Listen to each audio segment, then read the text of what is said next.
그러니까 전서 말씀을 지금 가보지 못하고 이번 주 월화수 저희가 새벽 예배를 드리지 못하다 보니까 4장 이후의 말씀을 보았는데요.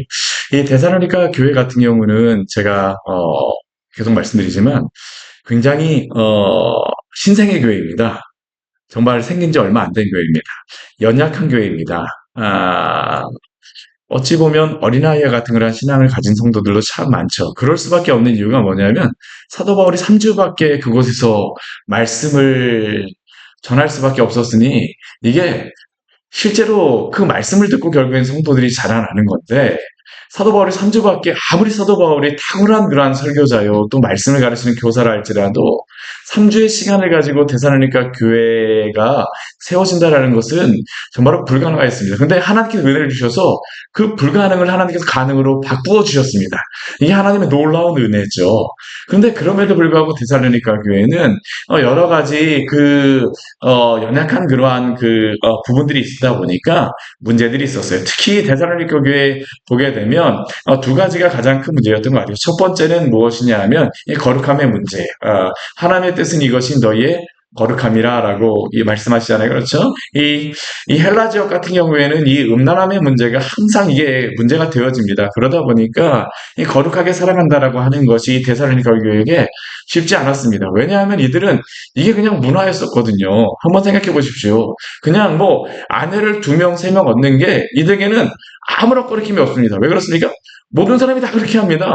기존에 그들은 그 수십 년 동안 그게 아버지, 할아버지 다 그렇게 살아왔습니다. 그리고 심지어는 어떠한 일까지 있냐면 동성애도 이게 그냥 문화입니다. 우리가 그리스의 유명한 철학자들 있잖아요. 대부분 다 이 동성애와 다 관련 있는 그러한 사람들입니다. 그런 사람들, 유명한 사람들이라고 하는 사람들이 그냥 뭐 그렇게 살아가다 보니까 이 안에서 하나님의 뜻은 이것이 너희의 거룩함이라라고 사도 바울이 이렇게 전하는 이 말씀은 이들에게는 엄청난 도전이죠. 그리고 그들의 가장 연약한 부분을 사도는 지금 말하고 있는 겁니다. 그냥 둘러서 얘기하지 않습니다. 하나님의 뜻은 무엇이라고요? 이것이니 너희의 거룩함이라. 곧 음란을 버리고. 사실 하나님의 뜻하신 것들이 거룩함을 하게 되면 여러 가지 많은 것들이 있을 수 있습니다. 그 가운데 사도 바울은 둘러서 이야기하잖아요. 명확하게 이야기하죠. 또 한 가지 그 데살로니가 교회가 문제가 되어졌던 것이 하나가 뭐냐면 이 잘못된 그 종말 신앙이었습니다. 잘못된 종말 신앙. 이 사람들이 가졌던 그러한 신앙 가운데 그 생각 가운데 한 가지 뭐냐면 예수님께서 곧 오시리라고 하는 생각이었습니다. 이 곧 오시리라고 하는 그러한 믿음을 가지는 것은 전 나쁘진 않다라고 생각합니다. 마라나타 주 예수여 어서 오시옵소서. 이게 바로 주 예수 그리스도가 임하시기를 바라는 그러한 기도입니다. 초대교회 성도들 그리고 신앙이 항상 뜨거웠던 시대에는 항상 이 기도가 있었습니다. 신앙이 연약해질 때 이 기도를 하진 않아요. 왜요? 이 땅에 살아가는 게 너무 좋거든요. 아멘 주 예수여 어서 오시옵소서라고 기도하기보다는 무엇이라고 기도합니까? 이 땅 가운데 평안하고 뭐 잘 지낼 수 있도록 주여 축복하여 주시옵소서. 그런데 분명히 이 초대교회 시대에는 항상 그들의 기도 제목 가운데 한 가지가 뭐냐면 아멘 주 예수여 어서 오시옵소서. 이게 요한계시록이라든가 여러 그 서신서 뒤에 이런 말씀들이 계속 나오고 있죠. 그리고 이 데살로니가 교회에서도 사도 바울은 이 말씀을 가르쳤었고 또한 이 성도들은 이것을 가지고 기도하였습니다. 근데 문제는 무엇입니까? 이러한 그 생각을 가지다 보니까 예수님이 언제 오시냐가 굉장히 궁금했습니다. 그러한 가운데에 문제가 무엇입니까? 주님의 재림을 기다렸던 성도들 가운데에 죽는 성도들이 있는 거예요. 소천하는 성도들이 있는 겁니다. 그러다 보니까 이 성도들이 어떻게 되는가라는 것들은 사도 바울이 미처 전하지 못하였던 겁니다. 그래, 이 사람들이 우왕좌왕하는 거예요. 그러니까 사도 바울이 어떡합니까? 서신서를 써갖고 이 데살로니가 전서를 써서 그들에게 보내게 되어지는 것이죠. 그리고 이것을 통하여서 이 데살로니가 교회를 사도가 세우는 것입니다. 그런데 이 데살로니가 교회는 아까도 말씀드렸지만 이 어린 그러한 그 교회라고 할 수 있습니다. 어린 신자 또 새로 막 새로워지는 그러한 교회라고 할 수 있습니다. 어쩌면 우리 교회하고 비슷한 그러한 모양이라고 할 수 있어요. 그래서 그런가 사도가 이 데살로니가 교회 오늘 말씀을 보게 되면요. 이 교회가 무엇인가에 대해서 굉장히 자세하게 오늘 말씀을 우리에게 말씀하고 있습니다. 오늘 말씀을 보게 되면 굉장히 유명한 말씀 나오죠. 그렇죠? 어떤 말씀 잘 아십니까? 항상 기뻐하라, 쉬지 말고 기도하라, 범사에 감사하라. 이것이 그리스도 예수 안에서 너희를 향하신 하나님의 뜻이니라. 우리가 하나님의 뜻이라고 했을 때 명시적으로 하나님의 뜻이라고 하는 게 이 데살로니가 전서에서 두 가지가 나옵니다. 첫 번째 무엇입니까? 너희의 거룩함이다. 하나님의 뜻은 이것이 너희의 거룩함이라. 하고 나서 이 데살로니가에 필요한 것이 이 음란의 문제였기 때문에 곧 음란을 버리고라고 이야기하지만 하나님의 뜻은 무엇입니까? 항상 거룩하게 살아가는 것입니다. 또 두 번째 하나님의 뜻을 말하는 게 무엇입니까? 항상 기뻐하라, 쉬지 말고 기도하라, 범사에 감사하라. 이렇게 살아가는 것은 항상 하나님의 뜻인 줄 믿으시기를 바랍니다. 이건 항상 하나님의 뜻입니다. 항상 하나님의 뜻이에요. 우리가 하나님의 뜻이 무엇인가라는 것을 질문할 때 그냥 이 말씀 가지고 우리가 생각을 합니다. 생각을 하면 됩니다. 이 말씀 가지고 우리가 판단하고 우리의 마음이라든가 여러 가지 것들을 잘 분별하게 되면요. 웬만한 그러한 것들은 무엇이 옳은가 그른가를 결정할 수 있습니다. 대부분 우리가 하나님 앞에 고민하는 것 중에 한 가지가 뭐냐면요. 우리가 스스로 생각하기에도 이게 하나님의 뜻이 아닌 거를 어떻습니까? 알아요. 그런데도 어떻습니까? 하나님 이것을 하나님의 뜻으로 만들어 주시옵소서. 이게 우리의 많은 기도잖아요. 하나님 이게 하나님의 뜻인지 믿습니다. 근데 이 말씀 보게 되면 우리가 대부분의 것들은 하나님의 뜻이 무엇인지를 알 수가 있습니다. 근데 오늘 이 말씀은요. 그러한 말씀도 있지만 또 무엇과 관련해서 이 말씀을 또 생각할 수 있냐면 교회와 관련해서 이 말씀을 사도는 또한 주셨다는 겁니다. 성도 개개인에게도 주셨지만 이 데살로니가 교회에게 이 데살로니가전서를 마무리하면서 이 교회에게 주신 말씀이에요. 우리가 그 말세에 우리 여러분들 말세 종말이 언제입니까? 말세가 언제입니까? 종말이 언제입니까? 많은 분들에게 이 질문을 하게 되면 예수님 오시기 전 일주일 전인지 2주일 전인지 7년 대환란을 생각하시는 분들은 어떻게 할까요? 한 3년 반쯤 전, 7년 전, 막 그렇게 생각할 것입니다. 근데 성경을 잘 보게 되면요. 그렇지 않습니다. 우리 데살로니가전서 오늘 새벽 말씀에도 보았지만요. 예수 그리스도가 오시는 그때에 바로 재림하시는 날에 부활하고 우리 이 땅에 있던 성도들도 다 같이 주님의 나라로 들려 올라가서 주님을 만나는 그러한 일이 있게 되어집니다. 중간에 휴가라든가 그런 거 우리 생각할 필요가 없습니다. 성경은 그렇게 말씀하지 않아요. 그렇게 말씀하지 않습니다. 성경 우리가 잘 보게 되면요. 마지막 때 예수님이 오실 때에 그 모든 일이 일어나는 게 가장 자연스럽습니다. 성경 66권을 다 보게 되면 이게 가장 자연스럽습니다. 정말 굉장히 자연스러워요. 그런데 종말의 때는 그래서 언제냐면 예수 그리스도가 초림하시고 재림하실 때까지가 바로 이 종말입니다. 이게 바로 말세입니다. 이게 말세예요. 그러면 이 말세 때에 성도들을 보호하고 지키기 위하여서 예수님께서 또한 하나님께서 주신 그 선물이 무엇일까요? 그게 바로 교회입니다. 종말의 성도들에게 말세를 가려 살아가는 그러한 성도들에게 예수님께서 성령이 임하시면 그 다음에 세워지는 게 무엇입니까? 교회였습니다. 사도행전 말씀을 보게 되면 계속 나오는 게 성령이 임하시게 되면 다른 것이 일어나는 게 아니라 온 예루살렘과 온 유대와 사마리아와 땅끝까지 이르러 내 증인이 되리라라고 하는데 내 증인들이 모인 곳이 어디입니까? 교회입니다. 결국에 교회가 세워지는 겁니다. 성령이 임하셔서 가장 첫 번째 이루어졌던 일이 뭐냐면 예루살렘 교회가 세워졌습니다. 그리고 그렇다면 그 의미에서 우리가 생각해 본다면 데살로니가 교회 지금 종말에 대해서 이 재림에 대해서 고민하고 있는 겁니다. 그렇죠? 그럼 이 데살로니가 교회에게 가장 필요하고 또한 이들에게 가장 잘 알아야 되는 그러한 말씀이 무엇일까요? 교회에 대한 말씀입니다. 교회에 대한 말씀. 그래서 오늘 마지막에 보게 되면요. 교회가 어떠한 곳인가라는 것에 대해서 굉장히 짧지만 아주 핵심적인 것들을 우리에게 말씀하고 있습니다. 우리 같이 말씀 한번 보도록 할까요? 오늘 우리 11절부터 우리 15절까지의 말씀을 보게 되면 여기에서는 교회 안에 있는 여러 구성원들에 대해서 이야기합니다. 우리 보통 교회에 보게 되면 구성원들이 있어요. 가장 먼저 교회의 구성원으로서 하나님께서 교회를 인도하기 위해서 위임하여 주신 누가 있을까요? 목사가 있습니다. 지도자가 장로가 있어요. 우리 오늘 말씀을 보게 되면 우리 12절 말씀을 보게 되면 형제들아 우리가 너에게 구하오노니 너희 가운데 수고하고 주 안에서 너희를 다스리는 자들을 너희가 여기에서 수고하고 주 안에서 너희를 다스리며 권하는 자들은 누구를 이야기하는 걸까요? 바로 교회를 치리하며 다스리는 장로들. 특별히 우리 장로교에서는 장로님들과 함께 목사를 이야기하는 것입니다. 목회자를 이야기하는 것이에요. 교회를 다스리는 그러한 리더들, 하나님께서 세우신 그러한 모습이죠. 그러니까 목사를 세우고 장로를 세운 것은 우리가 신약 성경을 보게 되면요, 초창기서부터 이것을 말씀합니다.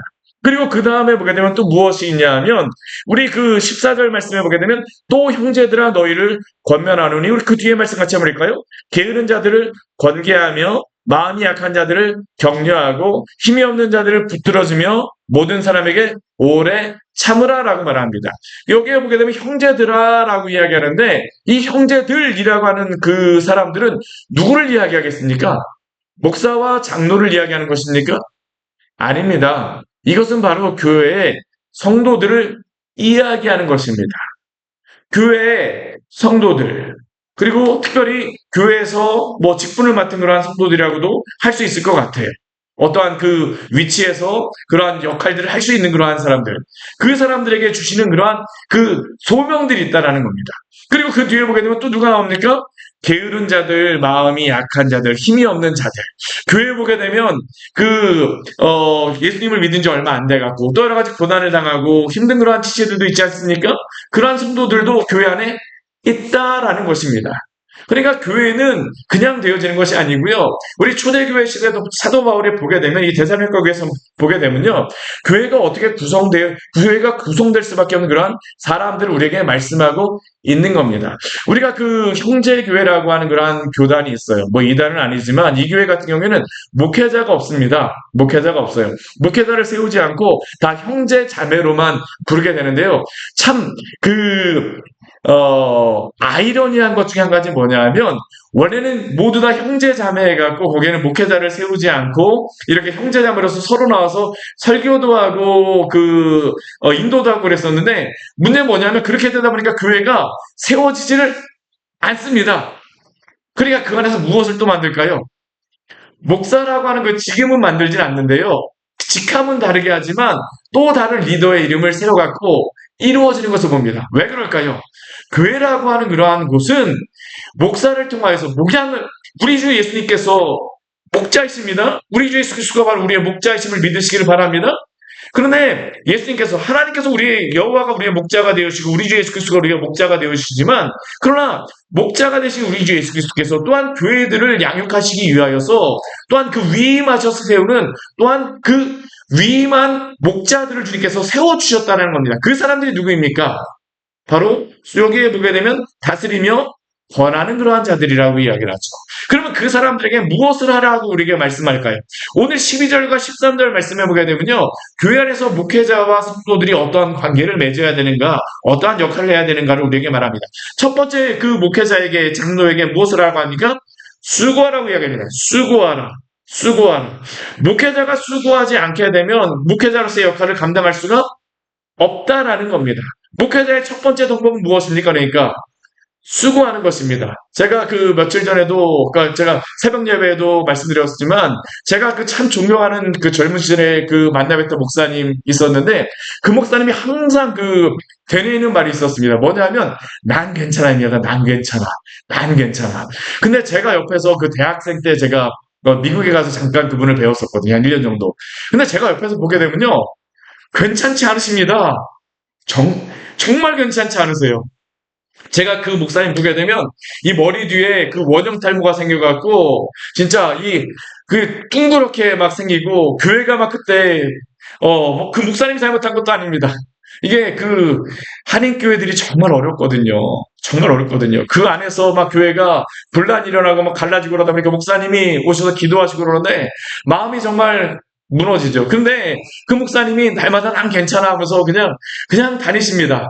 그것뿐만 아니라 어려운 일을 하게 되면 그 목사님 보게 되면 정말 여기저기 다니면서 섬기고, 제가 그때 운전을 하고서 막 가려는데, 제가 그때 운전면허가 국제운전면허증이었었는데, 제가 그분이 저를 여기 미국을 한번 투어를 시켜주겠다 그래갖고 저도 운전하겠다 그러니까, 너는 국제운전면허증이 안 된다 그래갖고 그분이 일주일 내내 혼자서 운전을 하시는데, 제가 얼마나 마음속에 감동이 되어지든지. 예. 그러면서 목사님 제가 할게요 그러는데, 제가 운전을 못하는 것도 아니었어요. 그런데도 난 괜찮아 하면서 그냥 쭉 하고 다니시는데, 목회자는 정말 이러한 분들이구나. 목회자는 수고하는 사람들입니다. 수고하는 사람들. 왜 그렇습니까?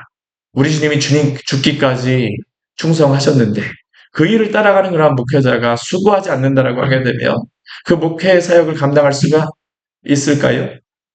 뭐 사람들이 알아주는 거하고 상관없습니다. 이것은 누가 뭐 칭찬해줘서 하는 것도 아닙니다. 목사라고 하는 일은 거요. 어떻게 하는 겁니까? 그냥 주님 앞에서 하는 것이죠. 옳으면 하는 것입니다. 저는 목회자는 그러한 사람이라고 생각을 해요. 옳기 때문에 하는 것이지 말씀에 기록되어져 있기 때문에 하는 것이지 어떠한 이유 때문에 하는 것이 아닙니다. 때때로는 그러한 일을 하게 되면요 오해받을 때도 있습니다. 그런데 우리 주님이 말씀하셨기 때문에 또한 이러한 일을 감당하는 게 바로 목회자에게 이렇게 수고하라고 말씀하시는 겁니다. 두 번째는 무엇을 하라고 말씀하셨을까요? 다스리라라고 말씀하십니다. 다스리라. 목회자는 다스릴 수밖에 없습니다. 사실은 제가 이 다스리는 게 사실은 굉장히 약한 부분이거든요. 리더십에 대한 그런 부분들. 그럼에도 불구하고 목회자에게 주신 것이 무엇입니까? 다스리라는 겁니다. 왜 그렇습니까? 주의 교회를 목양하기 위하여서는 다스려야 되죠. 좋은 그러한 꼴이 있는 곳으로, 좋은 곳으로, 옳지 않은 곳에 대해서 버티는 것도 무엇일까요? 다스리는 것입니다. 안 가는 곳에 가지 않겠다라고 하는 양들도 데려가야 되는 게 누가 하는 것입니까? 목자가 하는 것입니다. 뭐 그 양들이 가자고 해서 가는 게 목자는 아닙니다. 그리고 그 목자가 그 양들이 멈추자고 해서 멈추는 것도 목자가 하는 게 아닙니다. 무엇에 따라서 해야 될까요? 말씀에 따라서 다스리고 양육하고 잘 자라날 수 있도록 이 일을 감당하라고 이 주의 교회의 목사들을 세우신 것입니다. 또한 세 번째 무엇입니까? 권하는 자들입니다. 권면하는 것이죠. 때로는 잘못한 그러한 부분들에서 어떻게 됩니까? 말해야 됩니다. 사실 이게 가장 힘든 부분입니다. 저도 사실 이것을 말하기가 참 쉽지 않은데 되도록이면 설교를 통해서는 이야기를 합니다. 근데 설교를 통해서 정말 잘 이게 쉽게 납득되는 게 정말 쉽지 않은 것 같아요. 그런데 저는 그래도 설교를 통해서 하는 게 가장 좋다고 생각합니다. 성령께서 역사하셔서 그 마음을 또한 말씀을 성령 공부를 통해서 그 마음 가운데 깨닫게 해줄 때까지 전하는 사람이 누굴까요? 목사입니다. 제가 그 개혁주의 신학을 공부하면서 개혁주의가 무엇인가 제가 종종 이야기하지만 저는 이걸 그냥 제가 학문적으로 이야기하는 게 아니고 전 정말 이거를 배우고 온 거거든요. 신학교에서. 저는 개혁주의를 예전에 신학이라고 생각했어요. 파이브 솔라, 뭐 툴리 교리, 여러 가지 신학의 여러 가지 책들. 물론 옳습니다. 근데 저는 가장 중요한 것을 그 개혁주의의 가장 중요한 것은 무엇이라고 생각하냐면 그 성도가 그 교회가 개혁될 때까지 말씀을 전하는 교회가 어떠한 교회일까요? 개혁주의 교회입니다. 그 말씀을 전하는 목사가 누구일까요? 개혁주의 목사입니다. 그리고 그 말씀에 따라 변화되는 성도들이 누구입니까? 개혁교회 성도들입니다. 이게 바로 개신교회입니다. 개신교회는 말씀을 통해서 세워주는 것입니다. 권면하죠. 권면하죠. 근데 이렇게도 안 듣게 되면 어떻습니까? 결국에는 말할 수밖에 없어요. 근데 이렇게 말하게 되면 사실 이게 좋은 소리 못 듣습니다. 아무리 이야기해도요. 교회에는 교회 3대 그러한 교회 표징이 있습니다. 첫 번째 무엇이냐면 말씀이고요. 두 번째 무엇이냐면 성례입니다. 성례. 말씀, 성례. 세 번째가 무엇인지 아세요? 권징입니다. 권징. 우리는 교회를 이 건물이라고 생각하지만 우리의 그 개혁교회 우리 믿음의 선배들은 교회를 무엇으로 생각하냐면 말씀, 첫 번째는 말씀입니다. 말씀을 통해서 교회가 성도들이 세워지는 겁니다. 그리고 교회에 세워질 때, 말씀을 통해서 세워질 때요, 교회에 들어오는 예식이 무엇일까요? 세례입니다. 그리고 교회에 들어와서 함께 교제하는 의식이 무엇일까요? 그게 바로 성찬입니다. 이게 바로 교회가 교회되어졌다고 하는 표징입니다. 교회에서 말씀이 제대로 선포되어지지 않고 성례가 진행되지 않잖아요. 그럼 그것은 교회일까요? 교회가 아닙니다. 우리는 교회를 건물로다 생각하는데 교회는 무엇을 하는 곳이냐면요. 바로 말씀을 전하고 이 성례가 시행되는 곳이 바로 교회입니다. 그리고 세 번째 무엇입니까? 권징을 행하는 것입니다. 이 권징이 왜 교회에게 이것을 이야기하냐 하면 우리 교회에 열쇠를 주셨다고 하는 말씀이 마태복음에 보면 두 번이 나오거든요. 첫 번째는 어디에서 나오냐면 마태복음 16장에서 주는 그리스도시요 살아계신 하나님의 아들이십니다라고 하는 그 고백 위에 교회가 세워진다라고 말씀하셨습니다. 교회는 바로 그것을 통해 세워지는 겁니다. 그 고백을 하는 사람들이 누구입니까? 성도들이고 그렇게 모인 공동체가 무엇입니까? 교회입니다. 근데 그 교회를 어떻게 세워가냐 하면 18장 말씀을 가면 또 다른 교회의 열쇠를 주셨다고 하면서 뭐냐면 잘못했을 때에 처음에는 한 사람이 가서 권면하고 그 다음에 깨닫지 못하면 두세 사람이 가서 권면하고 세 번째는 어떻습니까? 교회가 권징하라고 이야기합니다. 치리하라고 이야기해요. 그리고 이것이 바로 교회에게 주어진 그러한 열쇠라고 이야기합니다. 왜냐하면 교회를 거룩하게 유지하기 위함입니다. 이 일을 누가 감당해야 될까요? 앞에서 목사가 감당하라는 겁니다. 이게 목회자가 해야 될 일이죠. 그런데 목회자가 이 세 가지 일에 대해서 아무리 열심히 해도요, 함께 해줘야 되는 사람들이 있습니다. 누굴까요? 교회 성도들입니다. 오늘 그래서 12절 말씀해 보게 되면 그 권하는 자들을 한 다음에 무엇이라고 말합니까? 너희가 알고라고 합니다. 그래서 교회 목사가 아무리 수고하고 다스리며 권하여도 그 같이 속하였던 성도들이 모르게 되면요, 알지 못하게 되면 교회가 세워질 수 있을까요? 세워지지 못합니다. 목사만 되어지는 것도 아닙니다. 성도들도, 교회 공동체들도 그 목회자를 알아야 되죠. 이 일을 하고 있나, 안 하고 있나를 성도들은 확인해 봐야 되는 겁니다. 우리의 목사님이 정말로 잘 서 있나, 안 서 있나는 바로 이 세 가지를 보는 것입니다. 수고하고 다스리며 권하는 일들을 감당하고 있나. 뭐 다른 거 뭐 매니지먼트하고 마케팅하고 이게 아닙니다. 교회 목회자의 세 가지의 그 일이 뭐 이게 굉장히 중요한 게 뭐냐면 데살로니가 교회는 연약한 교회입니다. 교회를 세워가는 말씀으로서 목사들에게 이 일을 준 것입니다. 수고하고 다스리며 권하는 일들. 그리고 이것을 성도는 어떻게 해야 됩니까? 알고 함께 교회를 세워가야 된다는 것이죠. 이러한 우리가 다른 진리 가운데 주님의 교회를 함께 세워가기를 원합니다. 여러분들이 함께 해주셔야 됩니다. 목사가 아무리 이것을 이렇게 해도요, 성도가 함께 하지 않게 되면 할 수가 없습니다. 그건 목사님 생각이고요. 이 말 한마디면 아무리 목회자가 수고하고 다스리며 권하여도요, 그 이야기는 어떻게 됩니까? 다 의미 없는 겁니다. 그건 목사님 생각이고요. 사랑하는 여러분, 우리가 함께 이러한 가운데에 주님의 교회를 세워가기를 원합니다. 그리고 이러한 가운데 무엇이 있습니까? 우리 13절 말씀을 보게 되면 이렇게 말씀하고 있죠. 그들의 역사로 말미암아 사랑 안에서 가장 귀히 여기며 너희끼리 화목하라. 그들의 역사로 말미암아. 이렇게 목회자들이 이 세 가지의 그러한 직무들을 잘 감당하고 성도들이 이것을 알고 함께하고 그리고 이것을 통해서 무엇이 납니까? 역사가 일어나는 것입니다. 성령께서 역사하시는 것이죠. 그리고 사랑 안에서 어떻게 합니까? 가장 귀히 여기는 것입니다. 우리 요즘에 보게 되면 이 교회 목사님, 저 교회 목사님, 이 교회 성도님, 저 교회 성도님 부러워하지 마십시오. 저도 부러워하지 않겠습니다. 뭐 많은 그러한 성도들이 모인다고 해서 제가 곰곰이 그 어느 날 생각을 해봤어요. 그 제가 우리 교회가 한 200명, 300명, 한 2,000명, 3,000명, 한 2만 명, 3만 명이 모인다라고 한번 제가 한번 상상을 한번 해봤습니다. 상상을 해봤어요. 그러면 내가 2만 명, 3만 명이 모이는 교회에서 너 뭐 할래? 제가 저한테 그렇게 한번 질문해봤거든요. 근데 제가 뭘 해야 되겠냐고 생각했냐면 사실 저는 저 목양실에서 말씀 전할 겁니다. 준비할 겁니다. 사실 그게 목사들에게 주신 사명이거든요. 목양실이 조금 더 커질지 모르겠지만 그곳에서 결국에 하나님께서 역사하시지 않겠습니까? 성도도 그렇습니다. 우리가 교회 안에서 많은 성도들이 많은 일들을 하고 하는 것도 중요하지만 이러한 가운데서 우리가 서로 가장 귀히 여기며 섬겨주고 우리가 하는 것들 우리 교회에 보내신 분이 누구실까요? 하나님이 보내신 것입니다. 하나님이 보내셨다는 겁니다. 저는 직장을 다닐 때도 그렇고요. 제가 직장 그 예전에 LG전자를 다녔지만 제가 LG전자에 대해서 처음에 뭐 벤처도 다니고 뭐 중소기업 다니고 LG전자도 다녀봤지만 제가 그 나중에 가장 회사에 대해서 만족할 때가 언제였었냐면 이곳에 하나님이 나를 보내셨구나라는 것을 제가 정말 기도하는 가운데에 깨닫게 되었습니다. 그러고 나니까 직장 가는 게 얼마나 즐거웠는지 모릅니다. 사랑하는 여러분, 하나님이 여러분들을 주님의 교회, 이 교회에 보내신 줄 믿으시기를 바랍니다.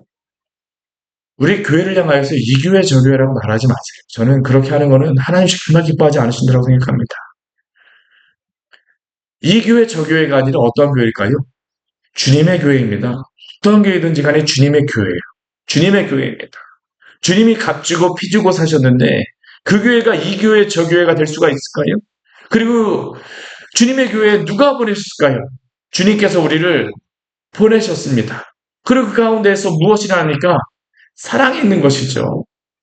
주님의 사랑을 얻은 자들은 그 교회에서 이 사랑을 알게 된 자는 또 어떻습니까? 서로 사랑하게 되어지는 겁니다. 귀히 여기고 사랑하고 또 무엇이 있습니까? 화목함이 있죠. 사단의 역사는 무엇입니까? 사랑하지 못하게 하고 귀히 여기지 못하게 하고 화목하게 하지 못합니다. 제가 그 지지난주에도 설교를 했었지만 사단은 교회 안에 서로 간에 다툼이 일어나게 합니다. 가장 먼저 다툼이 일어나게 하는 그 관계가 어떤 관계일까요? 목회자와 성도라는 겁니다. 오늘 이 말씀하는 이유. 목회자하고 성도 간에 다툼이 일어나게 되면요. 교회가 세워질 수가 없어요. 사랑하는 여러분, 오늘 이 말씀 우리 모두가 하나님의 말씀으로 알아 마음으로 깊이 받아들이기를 원합니다. 그리고 이러한 가운데에 성도들은 무엇을 행해야 될까? 이 성도들이라고 하면 모든 교회 성도들이 다 이 일을 행해야 돼. 목사부터 시작해 모든 성도들이 다 이 일을 감당해야 됩니다. 우리 14절 말씀 같이 한번 읽겠습니다. 또 형제들아 너희를 권면하노니 게으른 자들을 권계하며 마음이 약한 자들을 격려하고 힘이 없는 자들을 붙들어주며 모든 사람에게 오래 참으라. 형제들아. 이 형제라고 하는 것은 누가 형제가 됩니까? 주 예수 그리스도 안에서 구원받은 사람들이 형제입니다. 우리가 주 예수 그리스도 안에서 구원을 받게 되면요. 이러한 일에 동참해야 된다는 겁니다. 형제들이잖아요. 그렇죠? 대산일교 교회 성도들에게 장로들아, 권사들아, 집사들아 하지 않습니다. 누구 뭐라고 얘기합니까? 형제들아. 여기 자매가 안 나왔더라고 너무 걱정하지 마십시오. 다 형제입니다. 우리는 주 안에서. 다 형제입니다. 뭐 이거 가지고 고민하지 않으셔도 돼요. 다 형제들아. 너를 권면하노니. 우리 때로는 교회 다니다 보면 우리가 잘 서 있으려고 해도 우리 자신도 그렇습니다. 게을러질 때가 있어요. 그렇죠? 그러면 게으른 자들을 보게 되면 또 우리 스스로도 게으르게 되면 어떻게 됩니까? 권계해야 됩니다. 권면해 줘야 됩니다. 서로 간에 게으르지 않도록 잘 이야기해야 되죠. 너무 시험에 들지 말게 하지 않고 지혜롭게 그것을 잘 권면할 수 있도록 우리가 함께 이 일들을 감당하기를 원합니다. 게을러지면 안 됩니다. 교회가 게을러지게 되면요. 주님의 일을 감당할 수가 없는 겁니다. 대부분 교회에 시험이 들 때가 언제입니까? 게을러질 때입니다. 기도하지 않고 예배 드리지 않고 그 자리 지키지 않게 되면 어떻게 될까요? 100% 시험에 듭니다. 예전에 저희 할머니가 그 닭을 키웠었는데요. 닭이 병들 때는 언제인지 아십니까? 모이 주는데도 오지 않는 닭은 어떨까요? 병든 닭입니다. 아, 우리 성도에게 양식을 먹을 때는 언제입니까? 예배할 때입니다. 근데 예배할 때 모이지 않는다라고 하게 되면 그 성도는 어떨까요? 병들었다라는 겁니다. 게을러졌다라는 것이죠. 권면해야 됩니다. 권면해야 돼. 이게 교회 성도들이 할 일입니다. 또 무엇을 해야 됩니까? 마음이 약한 자들 격려해야 되죠. 때로는 낙심한 성도들이 있습니다. 교회 다니다 보면 낙심할 때가 있잖아요. 누가 목사도 낙심할 때가 있습니다. 장로님도 낙심할 때가 있고 뭐 사모도 낙심할 때가 있고 권사도 낙심할 때가 있고 집사도 낙심할 때가 있고 그런데 그러한 때에 서로가 서로 간에 서로 격려하는 우리 광야의 샘교회 되기를 원합니다. 이게 바로 교회라는 겁니다. 오늘 사도가 이 약한 교회를 향해서 오늘 교회론을 다 이야기하고 있는 겁니다. 마지막에 말세 교회들은 이러한 일을 감당해야 되죠. 세 번째 무엇입니까? 힘이 없는 자들을 붙들어주며 마음이 약한 자들은 이 마음이 그런 것이지만 힘이 없는 자들은 어떡할까요? 예, 육체적으로 또한 여러 가지 실제로 세상적으로 힘이 없고 연약한 그러한 상황 가운데 있는 것이죠. 도와줘야 됩니다. 붙들어줘야 되죠. 흔들리지 않도록. 모른 채 하는 게 아니라 나는 괜찮으니까 그냥 지나가는 것이 아니라 힘이 없는 자들을 붙들어주는 우리 교회 되기를 원합니다. 그리고 그 가운데 무엇을 하고 합니까? 모든 사람에게 오래 참으라. 참이게 쉽지 않습니다. 한 번은 가능해요.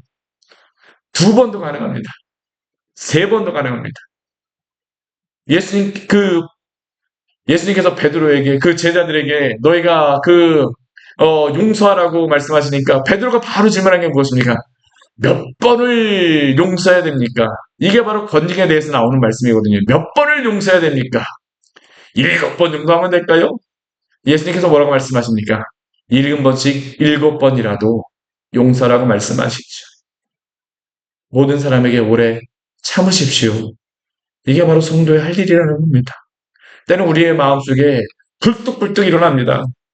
관계를 맺고 성도 형제라고 이야기하지만 사실 어떻습니까? 항상 마음에 들고 부부도 사실은 마음에 들지 않을 때가 얼마나 많습니까? 저도 부부싸움 하거든요. 부부도 그런데 어떻게 교회 안에서 문제가 없을 수가 있을까요? 저는 당연히 있다라고 생각을 합니다. 그런데 그러한 가운데서 우리 주 예수 그리스도가 우리를 용납하여 주고 참아 주셨기 때문에 오래 참으시기를 바랍니다. 그리고 15절 말씀해 보게 되면요. 교회는 또 무엇을 하냐면 세상 사람들에게도 할 일에 대해서 이야기합니다. 우리 15절 말씀 같이 한번 해볼까요? 삼가 누가 누구에게든지 악으로 악을 갚지 말게 하고 서로 대하든지 모든 사람을 대하든지 항상 선을 따르라. 네. 복음이 전파되어지려고 하게 되면요. 우리 성도들이 두고 보자, see you again 하면서 살아가면 안 됩니다. 두고 보자, 두고 보자. 사실 우리 마음속에 두고 보자. 저도 올라올 때가 있습니다. 근데 두고 보자 했다가 마음속으로 하실지 모르겠지만 실제로 두고 보지 마십시오. 예. 실제로 행하는 것은 참 달라요. 우리 위에 새가 지나가게 할 수는 있지만 많은 그러한 분들이 이야기하잖아요. 새가 우리 머리 위로 다니는 것을 막을 수 없지만 우리의 둥지를 틀게 하진 않을 수는 있습니다. 그렇죠? 악한 일을 행함으로 그 죄악에 빠지지 마십시오. 최악의 그러한 할 수 있는 그러한 부분에 대해서 악으로 악을 갚지 마십시오. 이런 것들을 교회 안에서 소홀하지 못하게 권면하는 이게 교회라는 것입니다. 그리고 어떻습니까? 서로 대하지 모든 사람을 대하든 항상 선을 따르라. 이래야지 어떻습니까? 복음이 전파되어지게 되죠. 이게 바로 교회입니다. 오늘 말씀이 참 이게 할 말이 제가 많아요. 이게 지금 앞부분 한 건데, 우리 뒤에 보게 되면, 우리 16절부터 우리 22절까지 오늘 말씀만 같이 보도록 하겠습니다. 우리 보게 되면, 항상 기뻐하라, 쉬지 말고 기도하라, 범사에 감사하라. 이것이 그리스도 예수 안에서 너희를 향하신 하나님의 뜻이니라. 이것이 개인적으로 보게 되면, 이게 하나님의 뜻입니다. 이러한 뜻에 따라 살아가시기를 축원합니다. 근데 이 말씀은 또 무엇으로 주신 것이 아니냐면, 교회적으로도 주신 말씀입니다. 교회 가운데서 우리가 예배하고 모였을 때 무엇이 있어야 될까요? 항상 기뻐하십시오. 교회 안에서 기쁨과 즐거움과 그 안에 웃음이 있지 않게 되면 힘들어도 저는 괜찮습니다. 괜찮아요. 괜찮습니다. 그럴 수 있죠. 이렇게 되면 어떻습니까? 있던 문제도 넘어가요. 그런데 이거 가지고 기뻐하지 못하고 주 예수 그리스도 때문에 우리가 기뻐하는 것입니다. 여러분에게 내 힘으로 하는 게 아닙니다. 주 예수 안에서 항상 기뻐하십시오. 이렇게 되면 주의 영광이 나타날 줄 믿습니다. 그럼에도 불구하고 안 되겠다. 무엇 해야 됩니까? 그 다음에 쉬지 말고 기도하십시오. 교회는 모이면 무엇 해야 됩니까? 기도하는 장소입니다. 제가 요즘에 참 감사한 것 중에 한 가지는 뭐냐면 저희 교회 꼭 다니시는 분들이 아니라 할지라도 오셔서 기도하시는 분들이 이제 요즘에 좀 몇 분 계세요. 오셔갖고 기도하게 되면 저는 무조건 오시게 되면 비밀번호 다 알려드립니다. 오셔서 기도하시라고요. 왜 그렇습니까? 교회는 쉬지 않고 기도하는 장소이기 때문입니다. 예수님께서 아예 말씀하셨죠. 내 집은 만민이 기도하는 집이라. 오늘 한국교회 보게 되면 참 안타까운 게 무엇일까요? 교회가 잠겨져 있어서 기도할 수가 없습니다. 저희 교회 항상 24시간 열어놓고 싶은데 참 이게 그럴 수 없는 그런 환경도 있기 때문에 그래서 제가 오시는 분마다 다 알려드립니다. 항상 기도하며 우리가 살아가기를 원합니다. 기뻐할 수 없을 때 기도하십시오. 기도할 때 또한 찬양도 하십시오. 찬양이 안 나왔다 그래갖고 찬양 안 해도 아닙니다.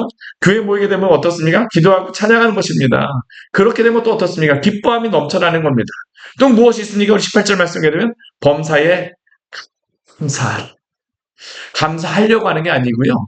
그리스도 안에 있게 되면 감사하게 됩니다. 제가 지난 일주일 아까 제가 금요기도 시작하면서 정말 폭풍과 같은 일주일을 보냈다라고 말씀을 드렸는데 정말 지난주 한 목요일서부터 시작해갖고 요번 주까지 정말 폭풍과 같은 일주일을 보냈습니다.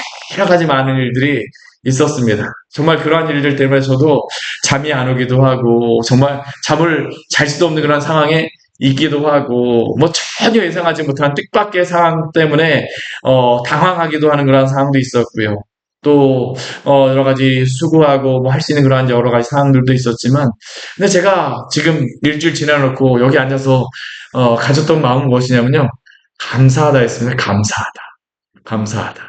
지난주와 동일하게 또 오늘 저희 그 예배 드리려고 하는데 오늘은 누가 오실까 하는데 지난주 오셨던 분들 다 오신 것 같아요. 왜 그렇죠?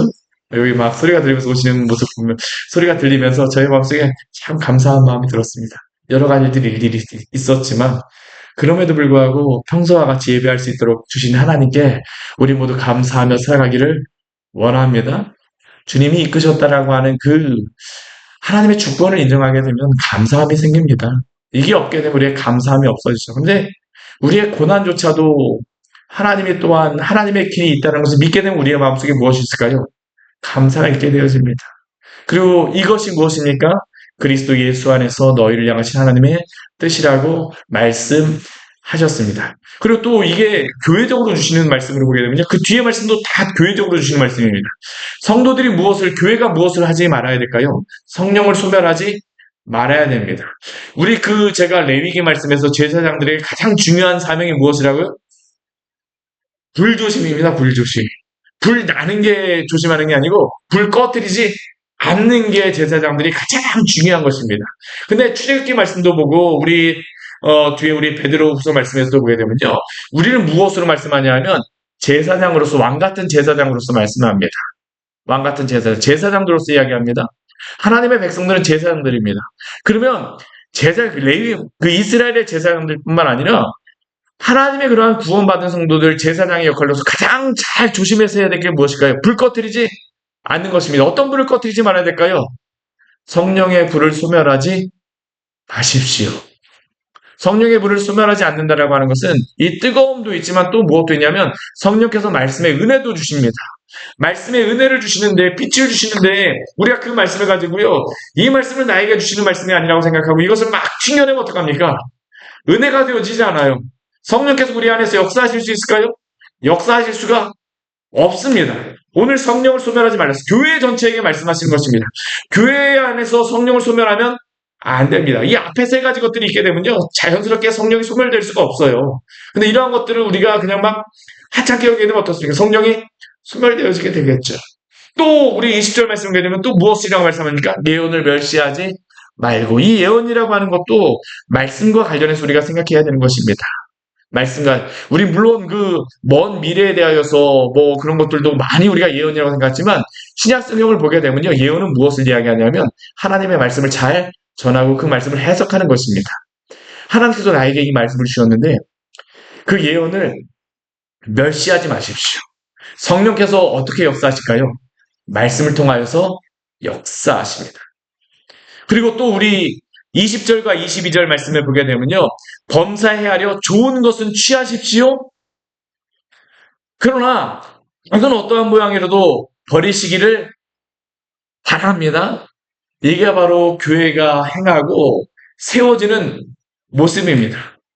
오늘 이 말씀 우리가 잘 마음속에 간직하기를 원합니다. 데살로니가 교회에게 사도 바울이 이 말씀을 준 이유는 연약한 교회이기 때문에 교회를 어떻게 세워가야 될지 저는 이 말씀이 오늘 우리 교회에게 주시는 말씀이라고 생각을 합니다. 오늘 이 말씀 잘 기억하며 우리가 주 앞에 하나님의 아름다운 교회 또 교회요 또한 성도로 서기를 원합니다. 이 시간 주님 앞에 잠시 같이 기도하도록 하겠습니다. 우리 오늘 말씀 같이 기억하면서 우리 기도하기를 원합니다. 주님의 교회는 어떠한 교회입니까? 목회자, 성도, 또한 연약한 자들, 여러 모양, 또 세상의 그러한 사람들 향하여서 또 사명을 감당해야 되는 그런 곳입니다. 오늘 아주 자세하게 잘 말씀해 주셨죠. 저희 교회에 필요한 것 같아서 제가 좀 시간이 걸리지만 오늘 제가 좀 설교를 길게 했습니다. 우리가 이러한 교회가 되게 하여 주시옵소서.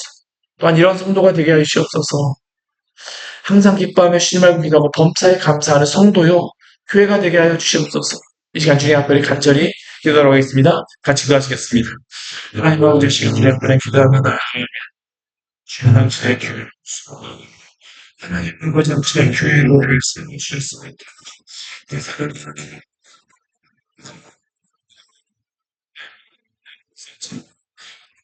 그래서 말씀을 제사장을 세우고 있습니다. 하나님의 마음에 말씀을 가지고 우리가 집을 세울 수 있는 주여 도우시고 우리의 눈을 주시옵소서.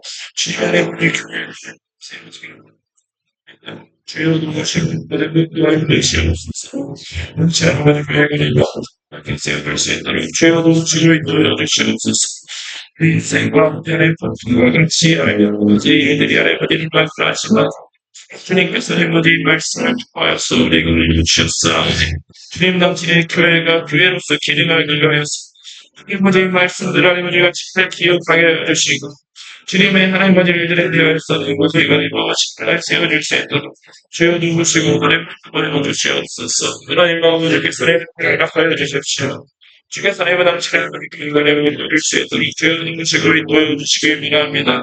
연약한 자들이 있고 하나님의 은혜의 자들이 있습니다. 주님의 보호주께서 모든 부시고 인도해 주셨습니다. 당신의 은혜의 교회가 하나님을 이루게 하여 주시고 하나님의 아버지 연약한 자들이 힘들었고 수고롭게 하여 주시고 또한 그 일을 겸하여서 하나님을 보호될 수 있다라고 하는 성도들이 내가 잘 되었다고 자랑하는 것이 아니라 정말 하나님 아버지 연약한 자들을 세우는 일들이 하나님을 충성하게 하시고 겸손하게 하나님을 이러한 일들을 잘 감당할 수 있도록 주여 도우시고 하나님 인도하여 주시옵소서. 주님 하나님 아버지 당신의 모든 교회가 정말로 교회답게 되게 하여 주시옵소서. 하나님의 세상에 하나님 아버지 삐까뻔쩍한 그러한 교회가 아니라 오늘 제사장이가 교회를 통하여서 교회가 어떠한 모습이어야 되는지를 하나님 아버지 알려주셨사오니 이러한 교회가 될 수 있도록 주님을 아까 알려주고 하나님 아버지 인도하여 주시고 정말 이러한 마음을 교회가 내마저 함께 기도하며 이러한 교회를 꿈꿀 수 있도록 주여 주시고 하나님을 인도하여 주시옵소서.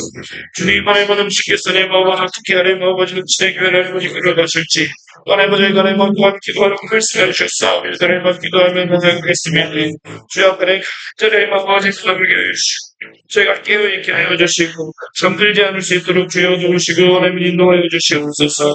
하나님 아버지 주시고 하나님 인도하여 주십시오. 오 하나님 아버지 주시고 하나님 인도하여 주시옵소서. 하나님 아버지 주시고 하나님 인도하여 주시옵소서. 주님 주시고 하나님 인도하여 주시옵소서. 주님 하나님 주시고 하나님 인도하여 주시옵소서. 하나님 주시고 하나님 인도하여 주시옵소서. 하나님 아버지 오늘 말씀을 통하여서 교회가 어떤 것이며 어떻게 세워져야 되는지를 알려주셔서 감사합니다.